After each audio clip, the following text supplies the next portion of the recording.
नाज़रीन, एक बड़ी अहम बात आपसे करना चाहता हूँ। आज जुम्मतुल मुबारक है और अल्हम्दुलिल्लाह अल्लाह ताला हमें 8 दिन में एक जुम्मा मुबारक ऐसा दिन मुहैया करते हैं जिसमें हम नहा धोकर सफ़ेद कपड़े पहनकर जुम्मा पढ़ने जाते हैं। इस पे मैं पूरी दुनिया के मुसलमानों से एक सवाल करना चाहता हूँ कि क्या आप जुम्मा पढ़ने जाते हैं? अगर जाते हैं तो अपने बच्चों को साथ लेकर जाया जाए, अगर नहीं जाते तो जाना शुरू कर दें। और एक बेहतरीन सवाल है, नेकी का काम है, जिस मस्जिद में भी आप जाते हैं वहाँ जितनी हस्बे तौफीक आपकी जेब इजाज़त दे उतने पैसे वहाँ के लोगों को दे आया करें या उनके गले में डाल दिया करें। मैक्सिमम मसाजिद में तो शायद गला सिस्टम नहीं है, लेकिन इंतज़ामिया मौजूद होती है, बाकायदा रसीद देते हैं।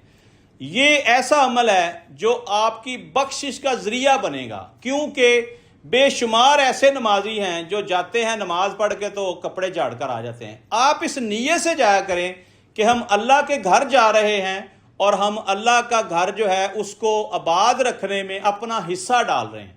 हिस्सा क्या है? बिजली के बिल देने पड़ते हैं, मुलाजमों की तनख्वाहें देनी पड़ती हैं, वहाँ टूट फूट का शिकार चीज़ें रिपेयर करानी पड़ती हैं। यानी मस्जिद के मैक्सिमम मामलात चंदा इकट्ठा करने से ही चलते हैं।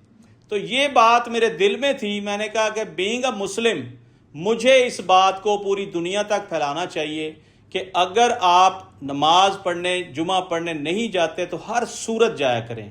कोई पता नहीं अगला जुमा हमें नसीब हो कि ना हो।